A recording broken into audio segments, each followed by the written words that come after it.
You are listening to All the Bacon and Eggs podcast on the 72 Entertainment Group Podcast Network.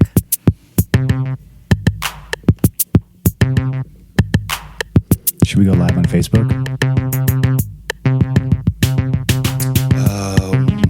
Why not? So if anybody's listening to this, we were live about a week ago. Live a week ago? Yeah, because this will come out like 6 days or something, right? It's going to come out when it comes out, okay? Because I'm having some issues with the audio equipment. The producer is An idiot. very busy, and he has emotions too. All right, so I don't know why you would insult him like that. It's not fair. It's okay. It's not okay. You like to hurt people's feelings with no regards to anyone else. I don't even know what I was about to say. I guess what I could say is, all right. It is time for all the bacon and eggs. I am here. With me?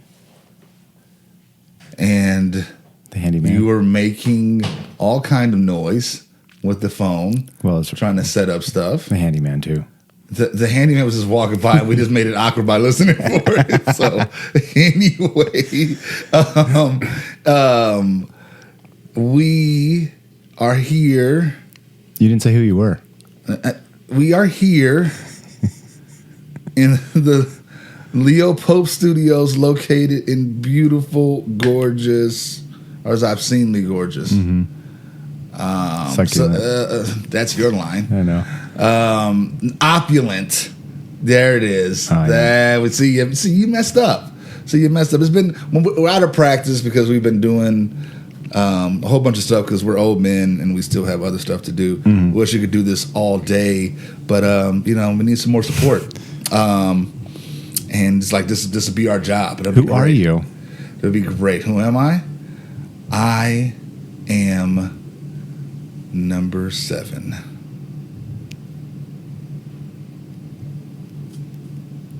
I thought you were MMB. Oh yeah. What was number 7? What movie was that? Lucky number 11? Lucky one? number 11. Handyman here. You're done. How are you, buddy? I'm good. Good. So there's done? You're done. All right. He broke his toilet. Okay. All right. We're going to take a pause. So. Oh my gosh. Seriously?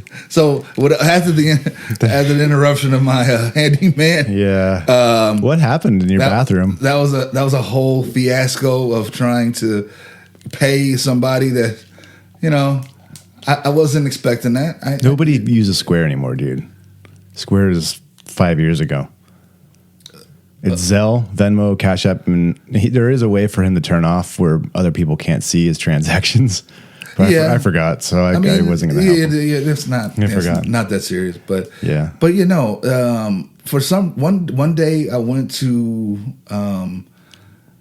flush the toilet in the bathroom, and the water just never stopped. It just kept going and going and going and going, and I was just like, "What is that noise?" And I've been dealing with it, and I was like, I didn't see any leaks or anything like that, so I just left it alone.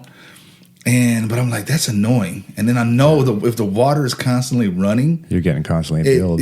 I'm getting taxed. That bill is going to be fun, dude. The SNWA will be here so fast. So I wanted to make sure I got that done because we're going into the summer month. People are going to be monitoring people when they water their NWA lawn. was a wrestling thing, right? And the National Wrestling Alliance, yes, yeah. That was NWA. Oh man.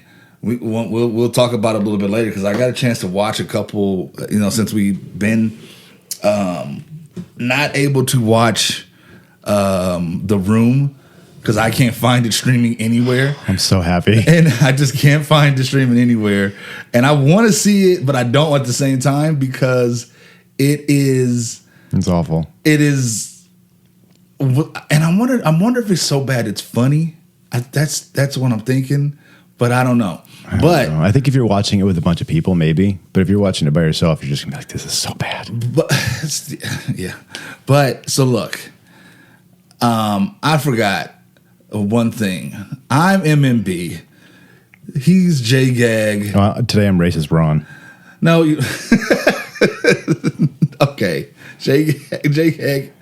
For today, also known as racist Ron, for whatever reason. No, that's what you said on the phone. Oh, because I asked for black coffee, you said, "Why does it have to be black?" Okay, right. Okay. You said strong black coffee. I didn't say nothing about strong. You said don't put any creamer in there. We ain't mixing here. I see. That's racist Ron. So I know you had a couple stories because you just did a show. Yeah, dude. You did a show on May the 4th. There are some really cool limited edition shirts still available. Merch store 72/take. Go check them out. But you did a show, and then you also, there was a big festival here. I got some good stories. Yeah. Around that, so I wanted to hear because there was a whole thing we had worked on some stuff and we're trying to get into it. We're trying to get some marketing into it, and the best laid plans, life happens and things they have to change, and we just don't. Yeah. Do you want the festival story first? Or I want to get into. The festival story was first, right? Yes, the festival story was first. So I want to hear. I want to hear all around this. Oh man! And what was leading up to this? I want to hear. I take us on the journey because. All right. You know what I hear when I'm here listening to the show myself as I do the edit sometimes, which was like I can only listen to myself for 5 minutes, but I hear a lot of myself. So I want to let you just go ahead and talk. Yes. And I'm not going to say anything. It's maybe because we lost our Indian and British audiences. That was a big part of our show until you wrote the lines and were like, hey, make fun of these people. Okay. First of all, no, I did not. Let them have it. No. Yeah, you just go ahead and make fun of their stupid teeth. You go ahead and do this. No. Weird food. No, because I believe that, this show is for everybody. It's an all ages show. Not so much all ages, but it's a. We don't get too crazy. It's a family-friendly show. Yeah, there is some stuff that might be, I would say like 12 and up would be, because under they probably wouldn't understand anything we're saying. Yeah, how many 12-year-olds know about Pippi Longstocking? This show is for anybody who, if you don't listen to The Office or haven't watched The Office, then this show's not for you. Well, but the show is based off of Parks and Rec, so how is it The Office? Right, I was going to get to that one too. There you go again, always just talking for me. I'm sorry, sir. I'll let this be your show. You know what he did? He said, I was about to release one episode, and I went and listened to it, and there was none of me, racist Ron, in it, just all MMB. And, I don't know how that happened. He's the racist one. I don't. Okay, first of all, I don't know how that happened. Where I can only hear. It's like I can hear myself, and I'm like, oh yeah, I'm talking, and I go to look at the panel, and I'm like, the mics are on, so it's not like your mic isn't on, and I can hear you clearly talking to me now. But when I went back, it was like you're talking into my mic from where you're sitting, way over there. So that's not. You know what? My parents came. My grandparents came from Canada before they came from France. We never owned any slaves. You don't have to get back at me for anything weird. Wow, racist Ron in effect. So anyway, that's the reparations. You cut me out. Let me just pick some random arbitrary time to just cut you out just because. This is it. I'm going to show him. This is it. Actually, that would be a pretty funny episode if you just released you talking to no one. Just weird pauses. And just weird pauses and me laughing at stuff. And it's just like, what is going on? Listen to a guy mentally break down. It'd be the least racist show we've done. Is this it's like the, what was that? The Joker? Yeah. Are you excited about part 2? I don't know, man. When they first said it's going to be a musical, I was out, but I kind of like the trailer. Wait, it's going to be a musical? Yeah. And so they've showed some singing and some songs and stuff, and Lady Gaga is playing Harley Quinn. So the trailer looked pretty cool. It got me back on board. Okay, so I didn't know that it was a musical, so I'm out. That's what I said the first. Now watch the trailer though, because the trailer. I saw the trailer and I was like, "Oh, this is cool." Yeah, and I know Lady Gaga's in it, and she's a good actress. She doesn't need to sing in her movies, but I'm like, I get it. She could sing, so let's do a couple montages or whatever. Yeah, I didn't know it was a full musical. That's what it's billed as. Yeah, I'm out. Okay, well, that's cool. Yeah. Anyway, so to go back to what we were going to discuss. So we're going to talk about the festivals that just happened in April, whatever. Yeah. Yeah, I was going to give you all the scuttlebutt. Yep. So we designed these flyers to go out, and they have a QR code. You pretty much scan it, goes to our Instagram. We were trying to hold this whole thing where it's like, hey, we're going to get like 1,000 of these printed. We're going to have people scan it. We're going to build up the band. You guys are going to have like billions of followers after this and be super popular and famous. So my whole thing was, hey, we're gonna get there. We're going to have a team, like 10 people. And then that went down to like 5 people. And then that went down to like 2 people. And then I just went, because of bad planning and coordination. And I soon realized once I got there that there are so many people there that phones don't really work.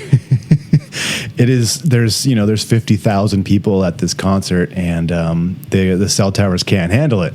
So nobody's internet worked pretty much the entire time. Couldn't do anything. So at that point, I decided I'm going to try to sneak into the festival, and walked around the entire thing from the Circus down to Sahara along Las Vegas Boulevard. That's how long the line went, was from Circus down to Sahara and Las Vegas Boulevard, and then wrapped around, tried to get in through the security checkpoint there. I was thinking, what can I do to get in? And so my whole thing was, hey, I'm here to work security, and I will probably be disbarred for this, but I have a security, like, private investigator's card. So I showed them that, and I was thinking, hey, they'd say like, hey, you need to go across the festival grounds, and then I would just stay inside. So she's like, nope, you got to go all the way back around. They have a tent set up on the outside of the festival, and that's how they direct people. So you walk past the people again. So I walk all past the people again. I'm pushing through this massive herd of like crowd and. Quick question. Yeah. At any point did you say, hey, have you heard of the band Take? No. After like 10 people couldn't even see, like they tried to scan it and it wouldn't go anywhere. I was like, not asking anybody anymore. I don't care. Okay. All right. Fair enough. Got it. I was going from person to person. Hey, man, like my band is here in town. If you want to check us out, we play hardcore and metal, whatever. Give them the quick rundown. Mm-hmm. They're like, oh, cool. Let me scan it. And scan and just had the little circle or whatever, just thinking. There was too many people. It just couldn't work. So that kind of sucked. Okay. But yeah, so I eventually see the security tent, and the security tent line is set up almost like you're at an amusement park where you have to go back and forth like through the line. And there's this Samoan lady with her computer open. And as Samoan, she's big. She's like she'll kill me. She just looks up. I'm the only one in line. Everybody else has already checked in. And I just say to her, "Hey, I'm here to. I got a call saying I needed to get down here immediately. I'm supposed to check in." And she goes, "Well, what's your name?" And I give her my name and I give her my card. She goes, "We don't have any record of you being down here." So then she calls over this even bigger Samoan dude, and he's like, "What is up, brother?" And I'm like, "Oh man, they're so nice. Like, dang it, they're the nicest people. So nice." And so I was like, "Hey, I got a call." And he's like, "Well, who'd you get a call from?" And I was looking around. It's clearly all Polynesian owned. It's all Samoan. It's all Islander owned.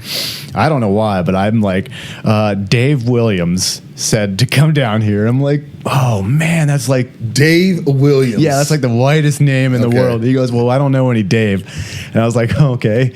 maybe I got the text wrong, or maybe I got the phone call wrong. And he's like, well, where did we recruit you at? I was like, oh, gosh. I was like, the convention center. And he's like, no, we don't do any work there either. And I was like, oh, no, 0 for 2. I ain't getting into this. I'm not getting into this. So I don't know why. But then he's like, all right, come back here and sit here. And we're going to take your card and we're going to go look you up and do some research. And at that point, I'm like, oh, man, oh, crap. Like, what have I got myself into? So I'm sitting at the tent, like all these huge security guards are just kind of sitting there, like directing. Yeah. And that guy actually came back out and he's like talking to me. He's like, we have 600 security guards here, another 100 on patrol. Oh, wow. Like it's there's 50 to 60,000 people. So they need to be, they need to have their stuff together. So I'm sitting there for like 30 or 45 minutes. I can hear the music, and I'm like, oh man, I'm missing some of the bands I wanted to see. But okay, we'll see where this goes. Yeah. And at this point, I'm starting to feel kind of bad because they're really nice. Yes. And I'm like, oh no, like if I do get in, I think I'm just going to have to work security for free, because I'm not going to sign up for their payroll or anything, Yeah. And so then he eventually comes over and he goes, okay, brother, here's a security shirt and here's a hat. And we're gonna give you this post, and I'm like, what? And all I did was like give him my security card and sign I just like wrote my name on a piece of paper, and then he was like, yeah, dude, you're good to go. And so I sat there for a couple more minutes, and another new guy came, which helped a lot. I don't know why this other new guy showed up when I did, but he was there too, doing the same exact thing I did. And then I start thinking, man, they have so many posts on the outside of the festival. They're just going to like have me do like parking detail or something stupid. And I'm just going to have to walk back to my car. Yeah. He goes, no, follow me. We walk into the festival. We walk through like mosh pits, dude. We walk backstage of like some of the bands are there getting ready to set up. And he goes, hey, I want you to meet so-and-so. She's going to be your supervisor today. And we're inside the festival. She looks at me and the new guy and she goes, oh, we already have like 8 people over here. We don't really need you today. And I was like, I got to use the restroom. Ran to the restroom. I had clothes, like my spare clothes stuffed into my pants. Took off my security and the hat and laid it on the bathroom, like on the bathroom sink, and then just went out in like a new hat and a new long sleeve shirt, and stayed at the festival for the next 7 hours. Dude, are you serious? Yeah. Yeah. So, I got to see some really good bands, and I feel so bad. Oh man, if she would have said like, hey, we were swamped over here, we got people jumping the fences, I would have been like, all right, cool. I guess I'll just hang out here. I can kind of see stuff and enjoy a little bit, But she was like, we got too many people over here. I'm like, okay, well. So I'm going to the bathroom, and they didn't say nothing about going to the bathroom. I just said I've been waiting for a long time. Can I use the restroom? And she was like, yeah, for sure. And luckily it was like you go in the restroom one way, and I was thinking, oh man, I'm going to come out the same way. But you didn't have to. It was a long restroom. You can go out a totally different way. Oh. And there's 60,000 people there, and I had a long sleeve shirt on so I could cover up because everybody had like wristbands on. And so I had a long sleeve shirt, so nobody asked me anything the rest of the day. Dude, the indictment on the state of security and what you could do, dude, as an older balding white dude, what you could get away with. You know what, man? I was thinking that too. I'm like, they didn't frisk me, they didn't check me. I mean, they looked me up, and yeah, I do have like a private eye card, which I probably no longer can use.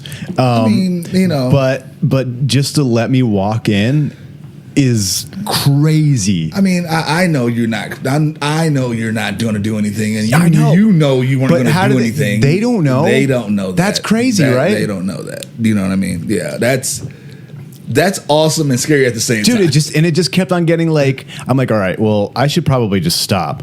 And then it just kept on where he's like, all right, you made it through the next stage, and then the next stage and the next stage. And before I knew it, I was like standing inside the festival like, What?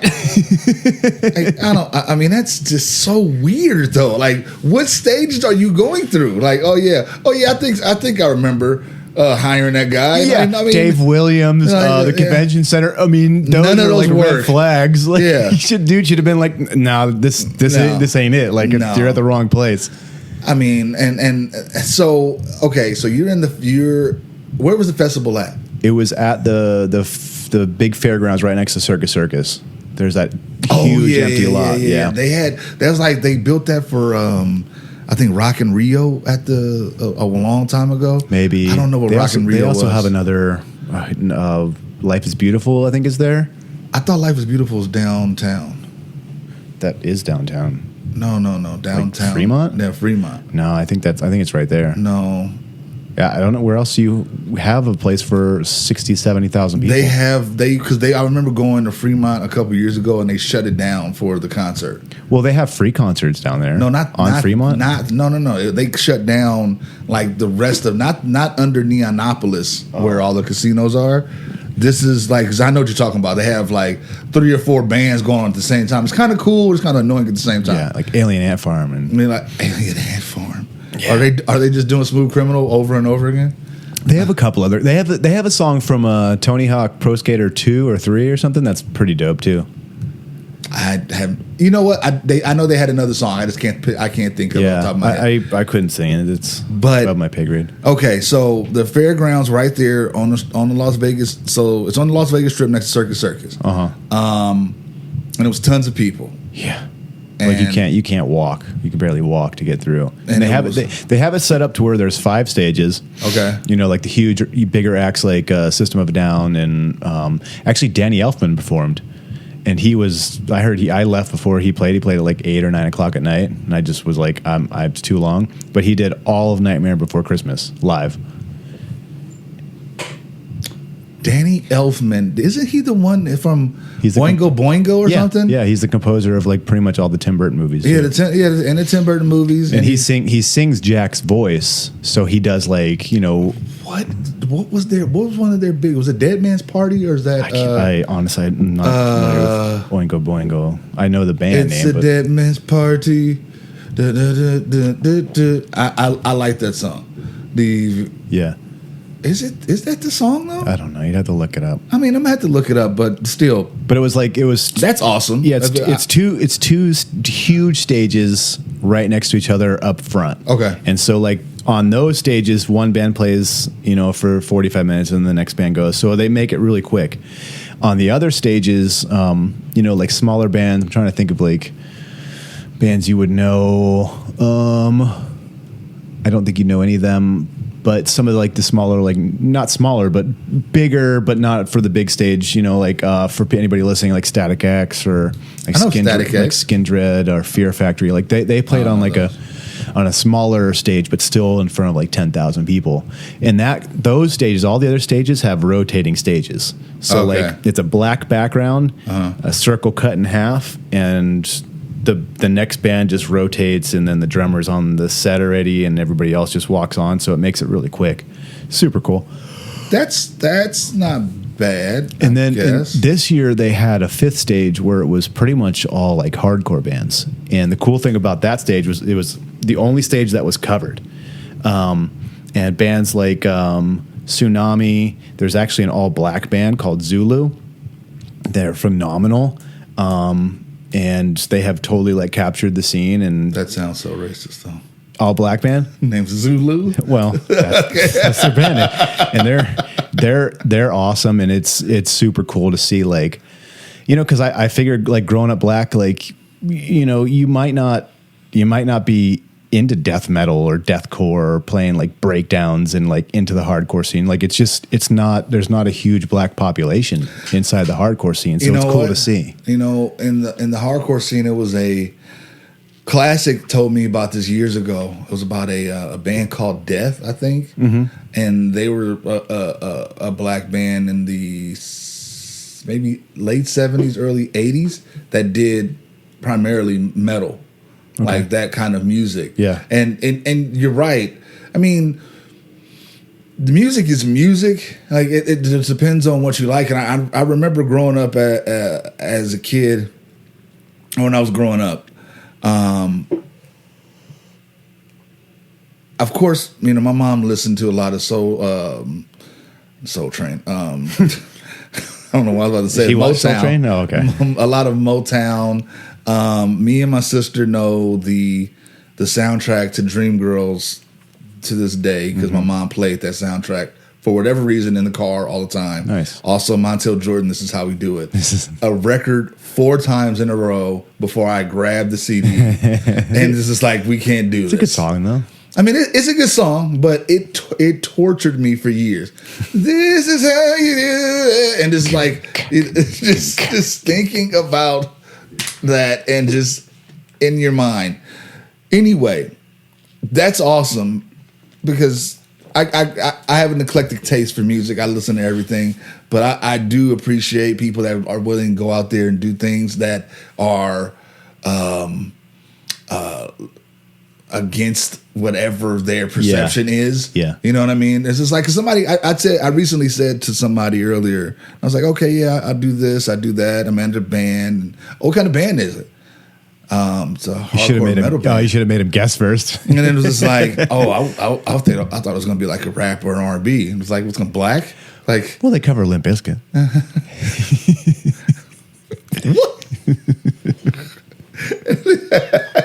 So, and I'm just like, yeah, that's weird that you, I mean, but It's just, you know, I don't know if it's probably just ignorance because I don't think it's racist to say like, hey, for all of our lifetime, black people mostly listen to this and white people mostly listen to this. And then there are some bands that bring it together, which is super cool. yeah. But I like it. I like when you see more inclusion. I love that. I mean, I think that's awesome. But again, like you said, they were on the hardcore, and it's called Zulu. Yeah, like as hard as you can get. All right, so I'm going to check that out. But what other bands were there? So there's a band called Tsunami who is massive right now, and I'll show you some pictures and videos later. But the drummer has posted a video of him turning the stage around, and for like a hardcore band, and there's like 7,000 people just going as hard as possible. So Tsunami is huge. Drain is huge, and these are bands who, you know, don't normally get like an opportunity to play at like a more of a new metal kind of show, you know. So it is cool. You took these pictures yourself? I have some video. I got tired, man. I was there from 10 a.m. until like 5, and so I missed some of the later acts. But I do have video of like Zulu, and I have video of some other bands that played there, and then I went over and watched my new metal. Have you ever heard of Skin Dread? No, man, they're so cool. So it's a band from UK, okay, which is already a strike for them.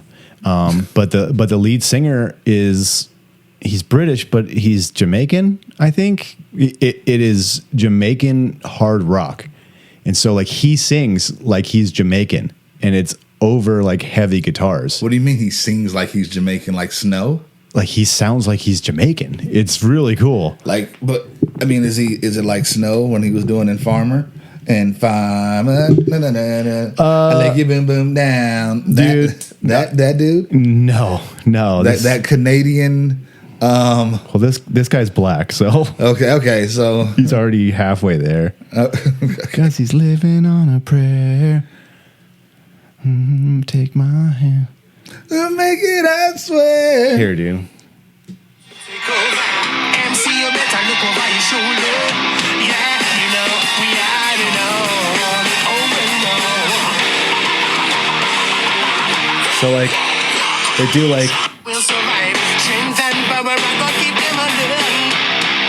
So it's like, oh, okay. And he puts on a fantastic show. He's a great performer. They've been around for 20, 25 years. Isn't like the guy from Seven Dust? Yeah, except for the guy from Seven Dust, more, you know, he's more beautiful singer. Like this guy can sing, but he also does like a little bit of rapping, and it's almost like a ska kind of. A little bit, yeah. You know what? You know, and I love Seven Dust, by the way. I've had can't think of a name of the songs, but they were really popular in the late 80s when music television played music, and they had a lot of different shows. That's where I first saw Tool. Mm-hmm. And that song. Oh man, what was the name of that song? That was so. It's not like Sober. Is it Sober? Lateralis. Sober. Why can't we? Yeah, okay. Yeah, with a weird music video. Yeah. Them and Nine Inch Nails ruled weird music videos. Oh my gosh. Marilyn Manson. When I didn't I'll be playing video games or whatever, and I'll be watching something like Beavis and Butthead or whatever would be on, and then the show right after would be like some kind of alternative rock show. And if I didn't turn it fast enough, I would see this, and that's how I saw Tool, and I was like, what is this? this is like, what is going on? Yeah. Because at that time in the early 90s, I was in the R&B, of course, hip hop, rap, all that stuff. I did, however, appreciate rock music, but I didn't know anything about the different genres or anything like that. What was it? So okay, so were the Beastie Boys ever accepted? Like, did it take time for them to work into the black community, or were they kind of accepted right away? So I can't speak for the whole black community. You're going to have to. Okay, so I can't speak for that. Because the white community accepted them right away. So I think that the Beastie Boys, the fact that they got played in that song Paul Revere, the Paul Revere song just hit different, and it was just like that beat. And that bass line and and the rap was so. That song was really cool, and I would hear that song and through neighborhoods where I was at, and those predominantly black neighborhoods when I was growing up. Because that's one thing about certain areas in LA. You got cars rolling through with the sounds that I mean, like you can hear from 3 blocks away. And it's just I'm like, how can you hear anything after driving in a vehicle? Honestly, I think it's too loud where you can't even hear anything, and it's just like everything exactly like the bass in your trunk is rattling, and it's like, oh my god. I never understood that, because on the outside the car rattling sounds like garbage sometimes. You know what? It's cool. Like everybody can hear, but then I'm thinking like, well, as an adult, like I pull up and I got my music playing loud, I'm feeling it, and I look over, and it's just like, it's you know what? It's just not as cool when you get older. It's just like not, because I'll turn my music down too, and I'm like, whatever. I don't care. It's not that important. Yeah, and it's like I listen to all types of music, right? And it's like I got this whole thing. I'm very self-conscious about certain things. Like we'll get into it later. But not your looks, though. Your looks are great. I mean, okay, of course, we know that. Yeah. But no, I was just like, I remember I pulled up, and I'm listening to some music, listening to some hip hop. What were you listening to? Coolio? Maybe some Tupac or something, and he's there's a lot of profanity and there's a lot of, or maybe it was Dog Pound or whatever, and he's like, man. And I look over, and it's a family with kids, and the windows are down, and they're looking at me, and I'm looking at them. I'm like, oh, man. It's just like stereotype right there. It's just like, dude. And it's like, dude, I'm just gonna be oblivious. I'm not one of those people that are just oblivious to my surroundings. Yeah. Because that's just, I don't know. And I think you come across as you care a little bit about that too. Where some people are oblivious, and there's some people who aren't, who are just trying to be obnoxious. Exactly. Yeah. And I don't ever want to just be obnoxious for obnoxious sake, because that's silly. Yeah. That's ignorant. I went through that phase. It was annoying. So I do remember hearing Beastie Boys, to your point, in the neighborhoods where I grew up. Was Tupac gay?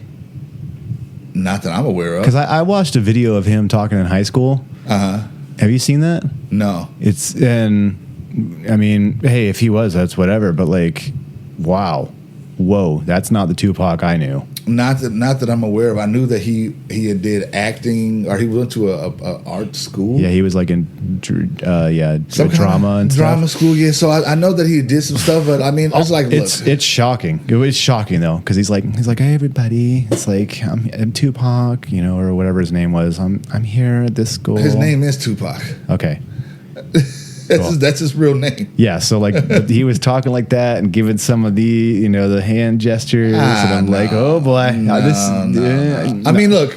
Again, that's not whatever, but That's not my Tupac. No, I'm not gonna say that. I've never seen that, so I don't know. I'll post it. I have no idea. We'll make a poll. Oh, gross. Yeah. It's like the whole. I don't know anything about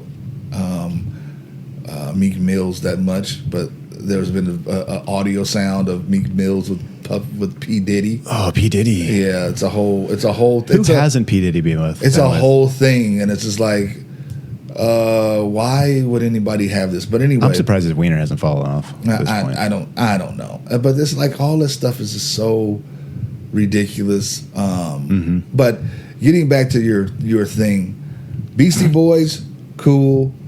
Eminem's always been cool. Do you think it's harder to break into the black community than it is for like a black band to break into like the white community? I guess I don't. Do you think it's harder for like a white guy to break into rap as it is a black band to break into metal? I mean, and nowadays I think if you got skills, you got skills. Like, you got like Jack Harlow, because it's very few and far between where it's like a lot of rappers. Does Jack Harlow cross over, or is it just mainly a white audience? I don't know, because I don't know that either. I don't know, because I know Eminem actually got the respect of everyone. So because who he was with, who he broke in with. It depends on who you break in with, I guess. Like, I didn't know. I don't know a lot of the new rap stuff. Like, what's going on with Drake and Kendrick Lamar. I don't know anything about that. I have no idea, and it sounds like they're saying stuff. And Kendrick Lamar was very overt with his, but some of the subliminal messages I don't get. I don't get the references that they're talking about because I'm not into that. Do you think it's real, or do you think it's just staged publicism? Publicity. Yeah. I don't know. I remember the Biggie and Tupac because I was around when that was really, really big, and it turned into a whole East Coast West Coast type thing. Who were you? You were Tupac? I was on the West Coast, so I represented the West Coast. Right. So, but then to the point when even when it was over, after they both had been shot and killed over silliness. There was an East Coast band that came in, and it's picking up the air. What's picking up the air? The microphone. Oh, you're fine. There's an East Coast band. Okay. The East Coast band called, not a band, but it was a group called the Wu-Tang Clan, and I didn't really care for them. Whatever. I didn't really care for them at first because it was East Coast. And at the style of East Coast music was just not my style. Dr. Dre and Snoop Dogg, that was my Nothing But a G Thing is one of my favorite songs. And it's because when you're 11, 12 years old and you hear that song and you're in, it's like, man, it's like when I was a kid. Like, my favorite artist is Sade of all times. My second favorite artist to this day is still Quad City Snoop Dogg. DJs. Oh. Quad City DJ. No, Ghost Town DJ.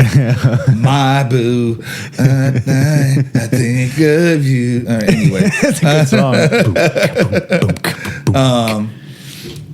So Wild Thing. Wait, who was that? That's Tone Loc. Yeah, I was going to say. Tone Loc. Wild Thing. See, that was different.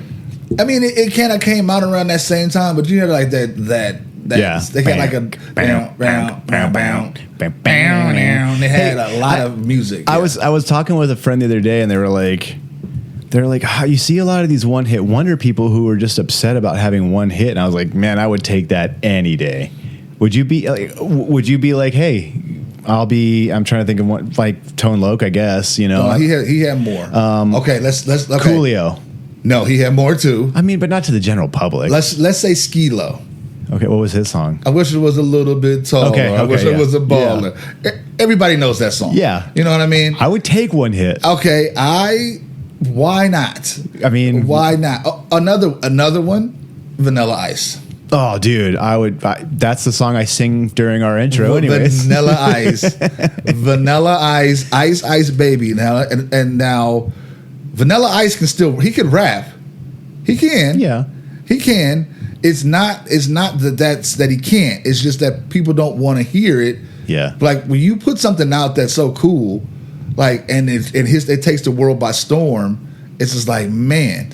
Have you listened to his hardcore album? It was It was probably 2002. I heard some of it. He did a hardcore version of Ice Baby. I love that version. And I was just like, eh. What about, is MC Hammer a one hit wonder? No. What else did he have? Well, he had Can't Touch This. He had Too Legit to Quit. Oh, that's right. That's right. What was the other one he did? Oh, Pumps and the Bumps. When he signed with Death Row and he was doing his gangster rap phase. That's hilarious. Humps and the Bumps. It's all good. All I see is just those big balloon pants or whatever they're called. The Addams Family soundtrack. Oh, okay. MC Hammer. No, I'm sorry. Vanilla Ice and MC Hammer were compared a lot because they were around the same time. But yeah, if you just had one hit, like Vanilla Ice has money. Like, I take it. He has money. Yeah. So it's not like he's starving over there. Because first of all, I guess he had good, even though he signed over his rights to Suge, but he still has money from that song. He still made it. Okay. So why not take that? Yeah. You know, I'm trying to think of like Blur. Ding ding ding ding ding ding ding ding ding ding ding ding. What about the Pixies? Yeah, dude. But the thing, I like that song. One song. The thing with them is, man, that song didn't blow up until like 8 or 9 years after they released it, which is crazy. Where is my mind? Yeah. They wrote that song in like '88, and honestly, it wasn't until the movie.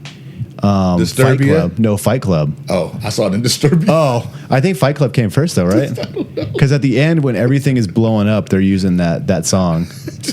Disturbia. Is that exactly? It's what's her name? No, what's her name?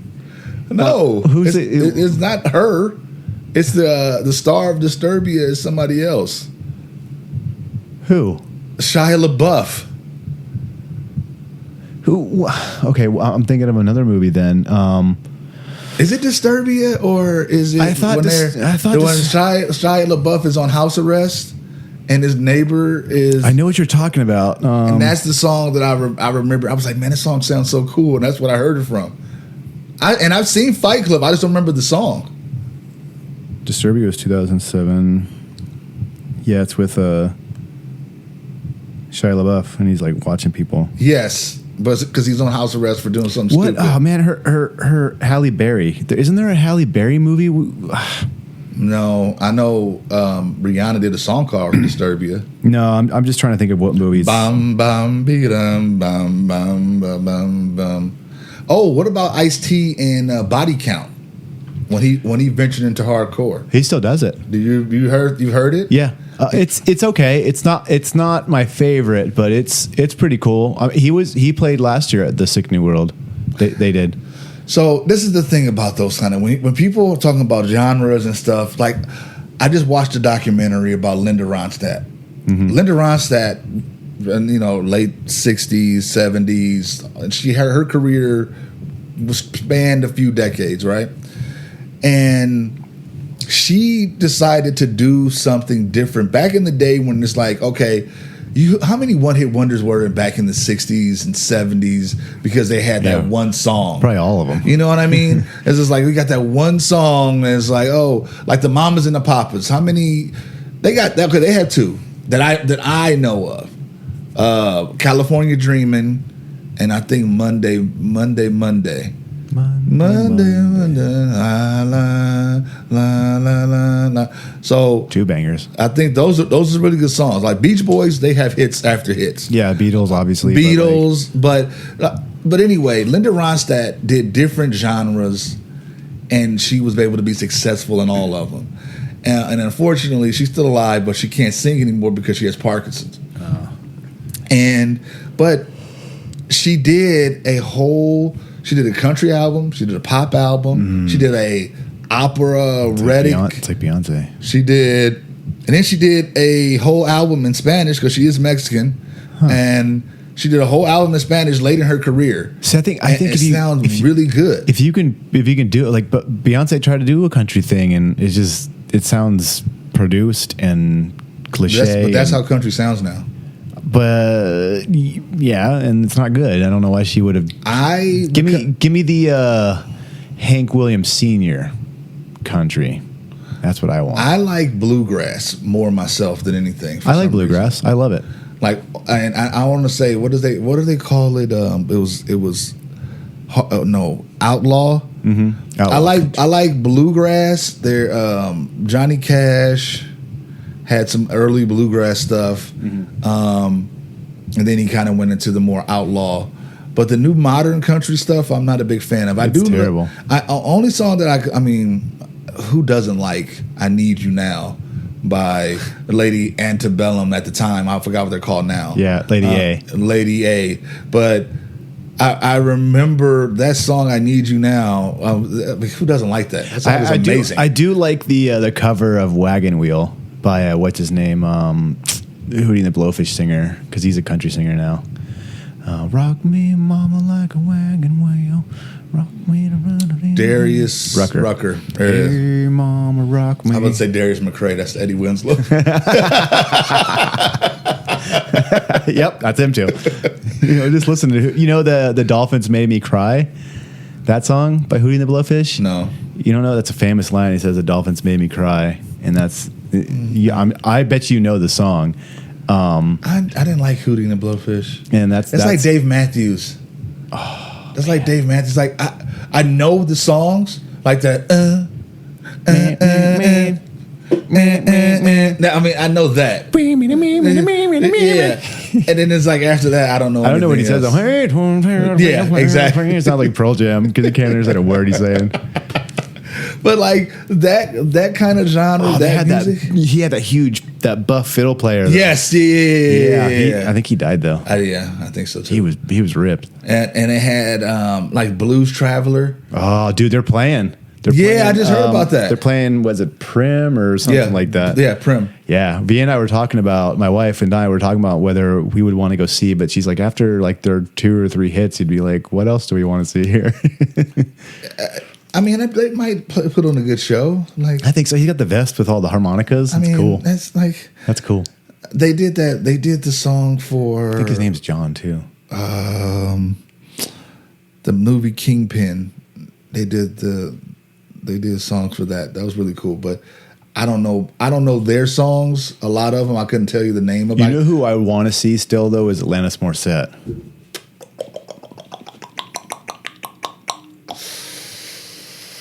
No. She was edgy. No. Super edgy. I don't want to see.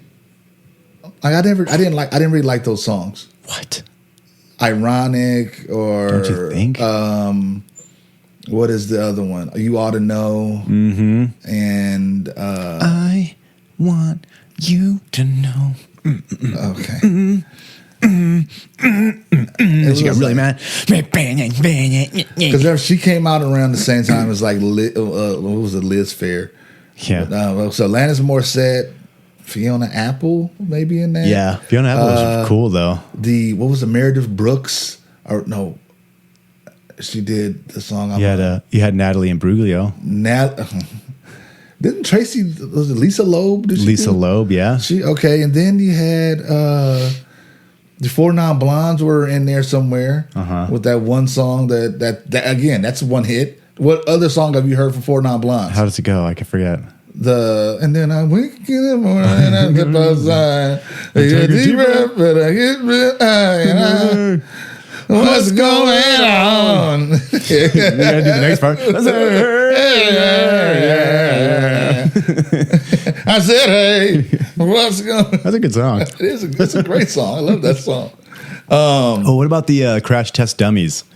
Oh no, not the. That song was in Dumb and Dumber, I think, right? I think so. Yeah. That was a dumb song. So you know who else? I don't know why it's on my YouTube playlist. Not that YouTube is a sponsor, but anyway, Unless they want to be. Unless you're Indian. The playlist is they've been showing me a lot of the band War. Yeah. And I was just like, what is this? Why do they keep doing this? I like War. Is War the one that sings Lowrider? Yep. Yeah. It's Lowrider, Slipping in the Darkness. How does that song go? And Why Can't We Be Friends? Why Can't We Be Friends is them too? Yeah. Wow. Those are like different songs. All three of those songs are completely different. That's cool. And it's really cool, like Slipping in the Darkness. Doom, doom, doom, doom, doom, doom. I can't do it any justice. With a band called War, though, I figured they'd be like metal. Why can't we be Yeah, friends? not that. Or Why not can't we be friends? Lowrider. Exactly. Yeah, I would never. All three of those songs are completely different. That's cool. And I like that, but I mean, bands that could do stuff like that, that's Yeah. really cool. Yeah. So, But record labels don't like that.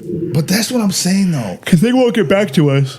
But that's what I'm saying though. When we're talking about as far as getting information out, at this point in time, you get a record deal, and you are going to be okay. We feel X amount of dollars of investment in you. That's how we'll put a dollar amount on what we feel how you're going to perform. Mm-hmm. But you have to come with all this other stuff. So what are they really doing for you? Just giving you more, Giving you a name. It's the distribution in the name. I feel it's like marketing. Yeah, it's they have all the marketing. They have everything. They could cast a massive net, whereas us doing it grassroots, it's hard. It's very difficult doing a grassroots. And it's not that I'm not against it, but also I think grassroots would have been a lot easier too. Like, if we were both 20 years younger. So the thing is, with all the technology and stuff like that's around, and allows me to do a lot of things on my own independently. So I really appreciate it, and when I was younger, because we've had different things, different iterations of 72 Entertainment Group, different things going on, all kind of stuff, but never has so many things been at my fingertips where I could produce, release, and put out something all completely on my own, and it could be seen by masses. Right. If you put in the right hashtag, or if you make it viral, you know what I mean? And I think the technology where we're at now hurts bands. You do? It helps in a way where we can get our name out, but because everyone can get their name out, quickly, it just becomes saturated. When I was coming up, it's like, hey, we have a CD, and if it sounds good, then you're going to sell a ton of those. You're going to move a ton of those, and you're going to move them quickly, and people are going to fall in love with you. I wish, Take was better in the earlier years, because our stuff, like listening back, like I feel like it's gotten a lot better. But if we had written better songs back then, I feel like we could have gotten signed a lot easier, quicker. But now it's like, hey, we're releasing a song online on Spotify. Well, there's 700 other bands releasing a song that day too. Yeah. It's like, and then people, unless it really grabs them, they'll listen to the album once and then just throw it away. It's like, we spent $7,000-8,000 on that album just for somebody to listen to it. Like, a couple times. We feel like the songs are really good, but they're going to be on to the next band because there's unlimited bands to listen to. So what is it that's the draw? Is it the bands, the personality? Because people also, back in the day, it was you're going to be cool like the band. No, I think it's the attention span, and I think with social media, the attention span for people is fast. So they're like, oh, that band's cool, I like that. Now give me something else. Oh, that's cool, I like that. Now give me something else. And there's certain bands that will stick with people forever, but I feel like this day and age, and maybe it's just me, but most of the stuff that I listen to is going to be stuff that I grew up with. Yeah. You know, and I will check out, like I go to shows and I will check out, you know, but unless a band really blows me away, then I probably won't stick with them for very long. And so I don't know, like I'm hoping that there's a couple songs on, you know, the new album where people are like, oh, this is cool. It's something different. Like this album in whole is different. Each song is exploring a different genre of heaviness. Yeah. You know, and I hope that works, you know, and I hope that plays out, because it's like, oh, you put your heart and soul into an album and then somebody listens to it once, and, you know, maybe that's our fault for not writing better music. So one of my all-time favorite Take songs, and I find myself randomly singing it every once in a while, like maybe once a week. Together United.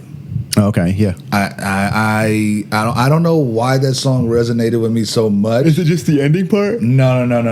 It's the beginning part, because I really, really liked it. And then the way just the whole song in itself to me was different, because at that point in time I had never really heard that type of music that way.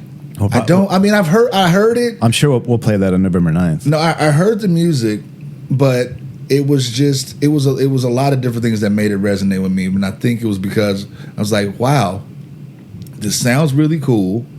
I like the beginning part, and then the breakdown, and then how you come in when you start singing. It was just really, really cool. And then I'm sitting there thinking, like, man, this dude, this guy did this. Like, this is a good song. And yeah, it's always been one of my favorite songs, always. And just like from the beginning to the end, everything on that song to me was amazing. And I remember when we go to the shows, and sometimes people would do it, and I remember once somebody messed up on the drums, and I was like, what is going on? I was like, well, I was so pissed. Yeah, it does happen, that's for sure. It happens, yeah. It'll be interesting on November 9th, because I've asked our original drummer to drum on the songs he played on. I asked Matt to drum on the songs that he played on, and then Michael will drum on the songs that he plays on. And then I asked old bass player, I'll ask Ryan if he wants to play. I doubt it. But Sean, I know already said he wants to play, and so he'll play bass on the songs he wants to. And then Dan never got back to me, so I don't know. Yeah, what I remember we'll do. Dan. I don't know what we'll do. You know, I'll keep bugging him, but I'd like it to be where, hey, does he still play? Yeah, he still plays and still record, but he lives in San Antonio. So I'll bug him again, because I would love for him to come out and do, you know, a few of the songs that he did, and have like a 13 or 14 song set, and just kind of go through, you know, the years. That would be really, really cool. Like that, and like some of the first videos on the 72 Entertainment Group webpage were Take videos. Yeah. And there was me taking footage of the concert and stuff like that. It was really cool. I don't know what it is about certain types of music. Like, to me, Nothing But a G Thing is one of the best hip hop albums. Like, just the way the beat, the way the mix goes. Like, when you have a mix of how, like, the song, like the instrumental, and then the lyrics kick in, and then you have like little ad libs, or you have other things that go with the music, just like that. That was just a really, really good. The sample worked. The Snoop Dogg 1, 2, 3 into how he just came on, and you never heard a voice like that before. Yeah, it was just like, oh man, this is something new. It blew my mind. And there's a lot of stuff like that. And you're right. If you're competing with all of these people, because everybody can be, you got a MacBook or you got a computer, everybody can record now. You can record now. Yeah. You can put your stuff out. You know, you want to be, And yeah, I know, because I know a guy named Alex Boddicker who does stuff, and it's just in his computer, and it's terrible. But anyway, Well, he's got some bangers. it's Honestly, though, I think if he changed his name to a better movie. okay. Okay. Oh, moving on. Like Alex Boddicker. he should rename himself New RoboCop. Alex Boddicker, The Immaculate Catastrophe, out now, streaming everywhere. Okay, I don't know if. Let me see. The movie, based like the character. Obviously, Alex Boddicker based his name off of a movie. I thought you invented that. No, Oh. no, it was just something that I had worked on with him. Right. With Alex Boddicker. Alex, yeah. AB. AB. But I just had a thought and I just lost it, and I was trying to catch it and it just gone, poof, skedaddle. And now I am just. What would you rate our last show out of 10? I don't know. Throw up emoji. I don't know. Well, give me a score. I need to know what we can improve on. Well, the first is the fact that I couldn't hear you, and it's just me that you can hear primarily. 10 out of 10. 10 out of 10 that it was just me. No, I'm talking about the band. Take. I thought you were talking about this. Not our stupid show. My band's stupid show. Ooh, you know what? I liked the energy in the crowd. I didn't hear anything that was messed up. The only thing I didn't like that there was no bass player. Yeah. That was, but you really couldn't tell. Way to go, Pedro.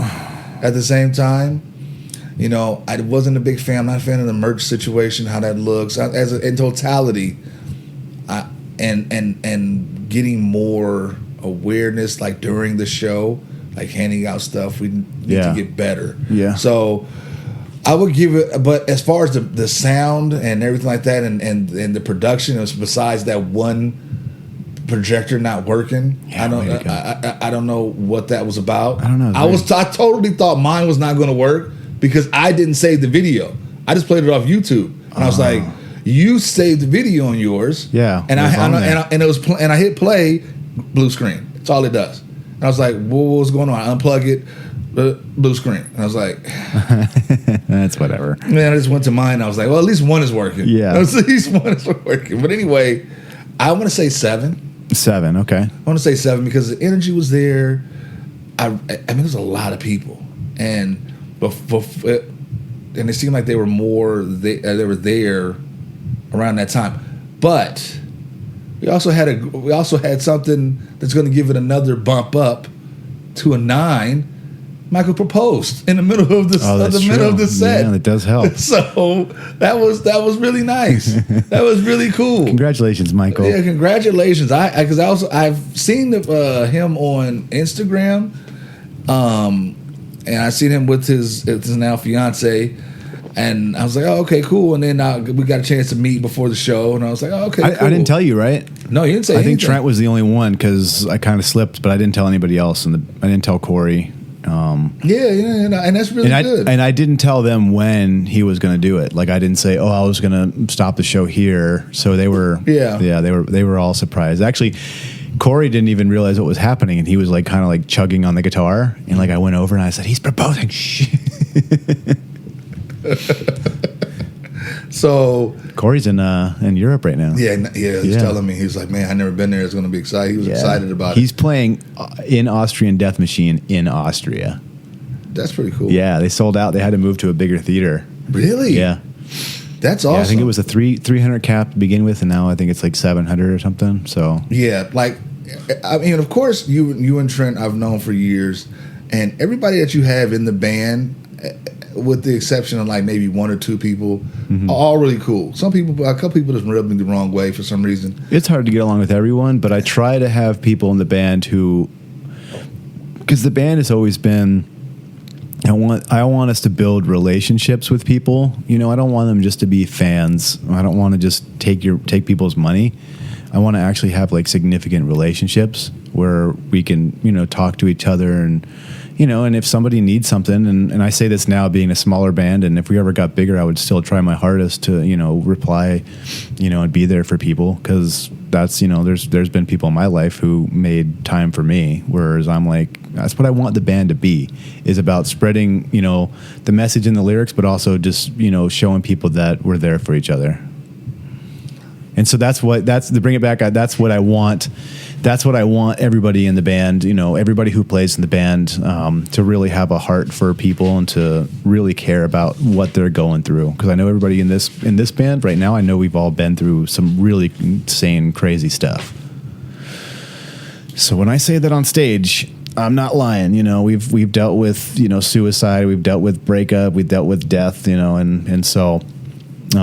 That's just one of the driving forces behind the band is, you know, I hope that people listen to us and we get a little bit more popular. That'd be cool. But at the end of the day, it's like, hey, if we're playing for 100 people, then maybe I can, you know, let these people know they have value and worth. And that's the main point. I do appreciate that when you do that in the set, and it is making that connection with people. I mean, you are out there live, talking and playing music and just giving them your all, and you want to feel the reciprocation through them dancing and, you know, moving. Yeah, I think that the band has to be good and write good music, but the fans, I think, also make, like, it's a 50-50 proposition, because if you don't have fans going crazy, any band, you know, if Rage Against the Machine is just up there playing and nobody's into it, when you look at like a Rage or a Limp Bizkit show and everybody's jumping and going nuts, yeah, like that makes that video super cool. Right. You know, and the so energy. The energy that the fans and the bands give each other, they feed off of each other. And so that's the thing. It's like you look at, I'm going to go crazy, I'm going to have fun, you know, but it just bumps it up to another level when the fans are having fun. So it took me a minute to get used to that as well, because when you're so used to just seeing people just sitting in front of on a screen, and they're just sitting in front of a stage talking or singing or whatever, mm-hmm. you don't see the audience like music videos back in the day. Right. There was not a lot of live performances. I didn't start seeing that until those metal shows. And the metal shows, they showed these people jumping and it gave me like, man, there's people, this many people are into this, they like this, and they think this is like, I like the energy, I like to see this. Yeah. And it's really, really cool. And I can only imagine, what are those, they say when you cannot get that or reproduce that feeling when you're on stage. Yeah. And a lot of people did that, or they were trying to do that when they would come on stage by using drugs and all that good stuff. But the fan connection is important, I think, for any band to really be authentic, and like, you really mean it when you say I'll reach out to me and I'll be there if I'll listen. And I know it's hard. It's hard I was just trying to like put myself in like Metallica shoes. Like, I mean, you have a billion people that are always contacting them, and it's super hard to have personal connections at that point, you know, but I would still, you know, try to my best to at least go up to people and be like, hey, thank you, you know, like, you know, anybody that I could, thank you. Yeah. Because I cannot believe even somebody that paid $10 to see my band is confusing to me. It's like, that's crazy, you know, like, you took time out of your Saturday night in Las Vegas and paid money to come over here and watch us play. That's super cool. And then what about on the opposite end of that, where you're just doing your thing, you're sharing your talent with the world, They should appreciate that. And you know, it is they like it. That's cool. They don't. That's cool too. Mm-hmm. You do what you want to do, but I'm going to do this regardless, and I'm not going to be able to. I can't say hi to everybody. No, you can't. You know, I mean, but you do get to the point where, because when we first started playing, we were playing, you know, bars that were empty at like 1 or 2 in the morning, and you would literally see somebody come in, hand the bartender drugs, and then walk out. And the bartender's the only dude. They're making drug deals he's the only dude in there while we're playing. They're making drug deals, you know, when we're playing on, this was like Nellis and somewhere on the east side, you know, and we're playing to nobody. And we're not even allowed to be in there until we play because we're under 21. And, you know, so coming from there, and I mean, in 20 years, you're like, oh, cool. Like now we have, you know, over 100 people, you know, that are at our shows, you know, which is nothing to sneeze at.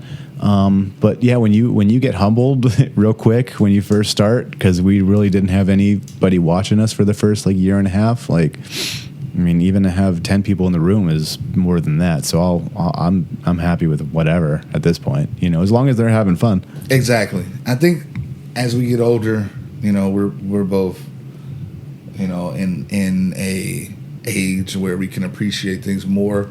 Just throw it. It was before. You're gonna throw it, and then no, throw it. And we can appreciate things more. And you're right. If can you yell going back? No, I want to have you on. You want to do a feature on one of the songs? Sure. Can you rap? No. What was I going to say? Can you just talk like that? Barely. Okay. I'll write something. So I really appreciated stepping back and looking at the show and how it was set up and how many people were actually there, how many people get involved and get excited to see the show is really, really cool. And it's humbling, and it's, you know, and I get a sense from my position and my standpoint is that I want to do right by them, right? I want them to have a good experience. I want them to have a good time, and that's, you know, you doing your thing on stage, having them have the best experience, and putting on a good show, like having everything work. Unfortunately, we didn't have the damn monitor, and that bothered me. Still bothers me. As it should. That was your only job that night. Okay, it was not my only job. I mean, when you had, well, it was 50% of your job to put the other one, put turn two projectors on, and then you're done for the night. That's okay. That's all I was doing. That's all I saw. No. Except for your big old face in that one picture. As I'm recording, the darkness is coming. I'm recording. I'm looking at the energy. I'm looking at everything, and I'm trying to, you know, make sure that we got the merch table and all this stuff. I'm assessing all that. We need to figure out something to do with the merch, because it's hard getting back there right after, and we need somebody over there. So we need somebody there manning it the whole time, or womaning it. We need somebody manning that. Somebody womanning it. Womanning it. So, anyway, we can talk about it. Yeah, that's not for this. That's not for this. But people are probably bored now. Well, I mean, we got to talk about your stuff. Yeah. Well, it's fine. I mean, you know, if you want to come to look, if you're one of the fake people that listens to this, because we had like 1,000 people watch one of our episodes that I don't know where they came from. If you're a robot, you can come watch it. What are you talking about? Oh, listen to the show? Yeah, on YouTube. Oh, yeah. We had that spike. The great spike of 2024. The great spike of 2024. We're almost at 1,000? No, the 800. The monetize. We're almost able to get monetized now. Oh wow! So I don't know what that means. It's a trap. We're just going to owe them money somehow. Yeah, exactly. I don't know what that means. It doesn't seem like it's anything of value at this point, because I hear YouTube is smacking people around. Yeah. But I don't know if Let's see. I think the YouTube monitor, like the things that we could do on YouTube and things that we could do with other platforms. I'm all about being like adapting to the new stuff. I think that's cool, being the first on something new and a new platform that's exciting. And We should join doing that. Trump's platform then on social media. No, Let's do it. No, that's not new and exciting. We'll make a Biden one. Just for naps. no. Just for naps. No, nothing tied with political. Come take a nap. I don't want no part of that. No.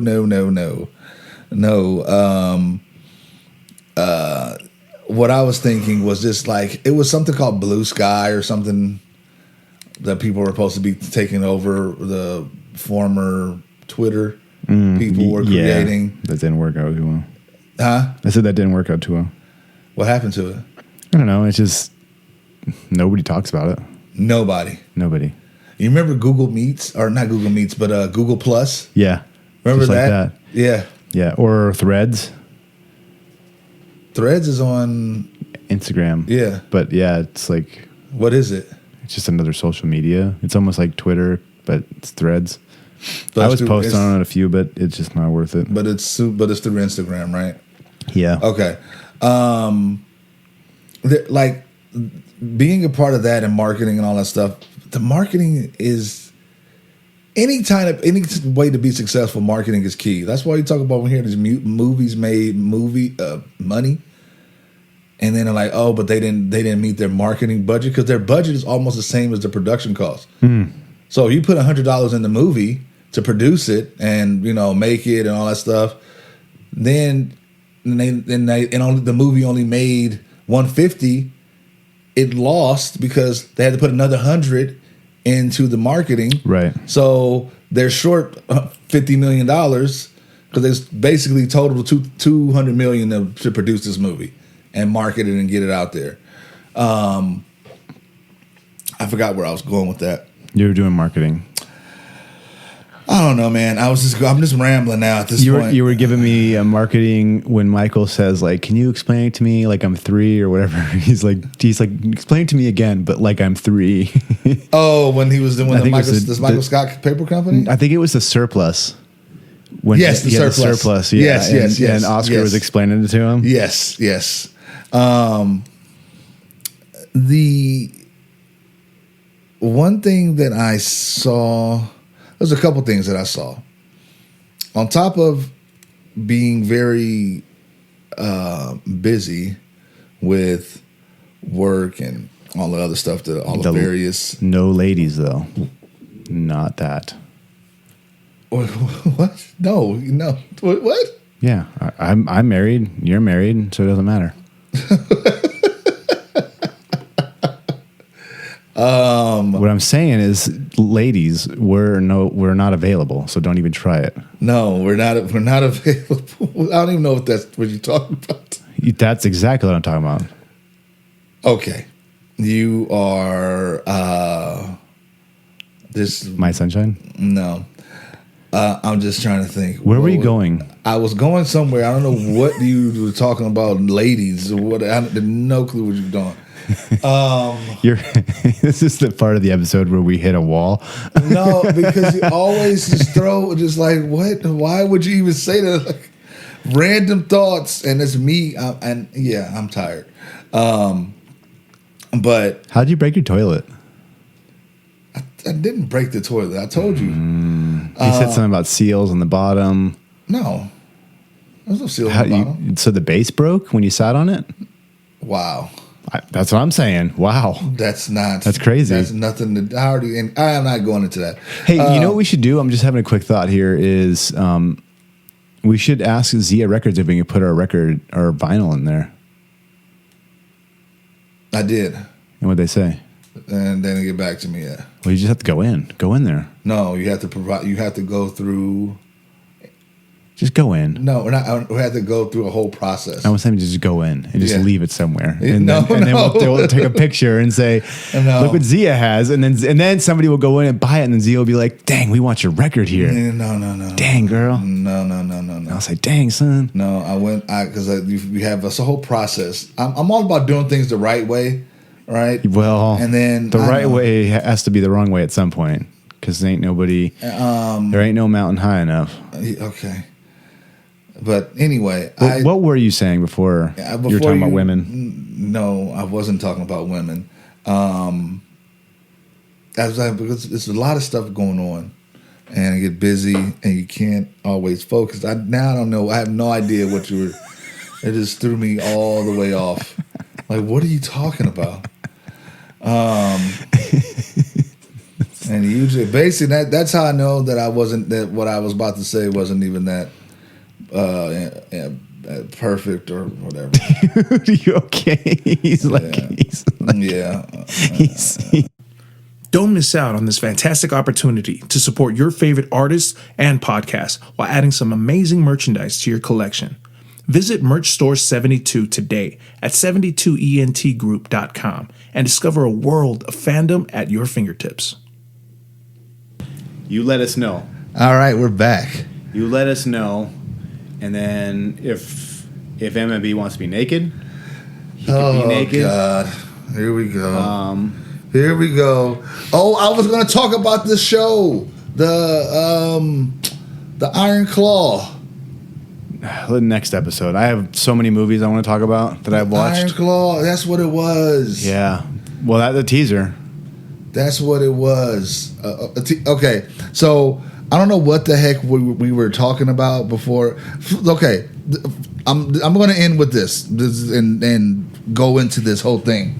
So, JGAG or Racist Ron today, it works early in the morning, right? He's up early. He's doing his thing. 4:30. He's up early in the morning, and I'm usually up in the middle of the night. It could be at any point he's awake. I'm up. I will be up. I don't get that much sleep, and I work and I do other stuff outside of work, and I'm up talking to Smurf. He's managing and doing trying to get our record into Zia Records.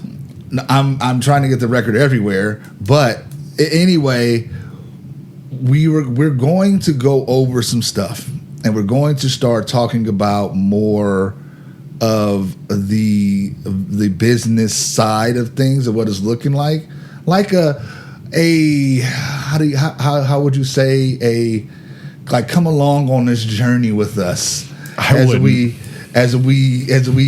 explore what it's like in 2024 to fail.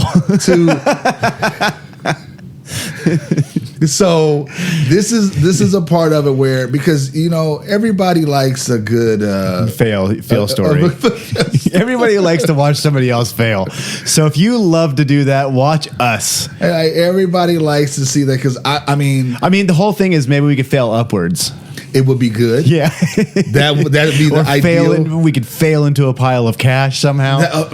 Scrooge McDuck style. That'd be amazing. Yeah. Just like, okay, but so if we do that, and I have various other things that I'm going to be doing, and I'm like, man, let's just do this. Okay, let's just put it out there. We'll record it. You can see our faces, and when are we gonna get the studio? When we get the studio up and running. Yeah, I thought we were gonna do it live, like where people can watch us. Oh, you know what I saw? What was really weird? Your wiener. Okay. Wow. I saw a studio. I was walking through the Wynn Casino, and out of nowhere, we're walking down this corridor, and it's like a podcast studio. Yeah. And it's just there. Should we do that? You want to look into it, rent it out? It's a Sirius satellite. I don't know if that's... Who cares? We're serious. But that's impossible. But I was like, that's pretty sweet. But yeah, no, we could definitely look into it. You just really cracked yourself up with that one. I mean, what I saw that looked kind of weird. And I said your wiener. Okay, all right, okay, we got it. We got it. No, You get it? And I am so out of it right now that I can't even really come back. You heard the rambling. You heard me trying to come back to something. It just wasn't happening. The coffee only lasts like an hour. It just was not happening. Where I was like, hey, let's do this. We talked about something, and then I just start drifting. No, well, next episode is going to be way better. No, it won't. Every time you say that, it's not. It's going to be way better. If you want to feel good about your life, just listen to us talk about ours. This is a good point. Yeah. But mine's good. It's cool. You have a good life? Yeah. Oh, that's cool. Just real quick, we could talk about it next time. Did you see Baby Reindeer? No, I don't know if I want to watch it. It seems depressing. It's not. It's interesting, but it's not depressing. It's about the girl who like stalks and. No, it's. See, I didn't know. Smurf told me about it, and I was like, I'll check it out when I get a chance. And I was like, okay. And yeah, it was definitely interesting. All right, it was maybe I'll watch it before next show. Let's check it out. But anyway, I watched Planet of the Apes. The new one? Yeah. Oh, I want to go see that. I'm going to see Furiosa next Friday. Who cares about that? What do you mean? Did you watch the? I watched the first one. It was awesome. No, I don't like Mad Max. I'm not a big Mad Max person. That's stupid. I don't like all that desert. It just seems. You live irritating. in Las Vegas. It just seems irritating. It's just like your take is irritating. You're just like why? But there's paved roads here in Las Vegas. I don't live in the desert. That's how Las Vegas would look if the apocalypse came. But the apocalypse hasn't come, so I don't care. That's debatable. Yeah, man, maybe. I gotta pee. And so anyway, we'll talk about that. And I'm rolling away. And I'm rolling into the bathroom. Yeah, to go see your weird wiener. My weird wiener. Weirdo. You can join me. Gross.